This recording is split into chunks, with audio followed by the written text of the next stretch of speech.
الحمدلله پر پاکستان زیری کوو چې 8-8 کیلومتره دننه سوی وي او په شپه باندې په شپو باندې خواري ایستلې وه څلي دې جوړ کړي وه د داود خان د ویشه څخه وروسته بیا په انقلاب کې د انقلاب دا جنګونو خو تا تعمیل کړي دي بیا دې هغه څلي جوړ کړي وه څه سوله خبر به یې انشاءالله چا وایستله د افغانستان دغه بچانو وایستل دا اوس پر اقتدار دی دا سړک چا وایستی دغو بچانو وایستی او ژر به د کونړ زیری هم در باندې وکړو بیا ستا لاس خلاص که ته ډېر زورور وې زه دې په خپل کور کې نه پرېښولم نو زما دې ملا ماته چې زه د خپل کوره څه دفاع ونه کړم که مې دفاع ونه کړو نو سبا کا د کرزي صاحب خبره ده ول چې دا ډیورن هم ورکم بیا وایي چې سالنګ چې مې ورکوي دستي راته وایي چې شیرخان بندر هم راکړه نو ښه خبره دا ده دا هم د کرزي صاحب شعار دی ښه خبره دا ده عزیزه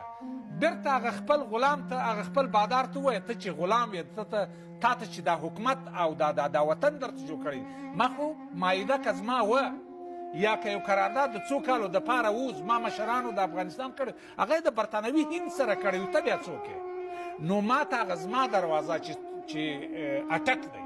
باره به ښه همسایهګلوي سره وکړو نو دا د افغانستان د ولسم شعار دی د افغانستان د هر حکومت شعار هم او شکر الحمدلله د دې حکومت شعار هم دی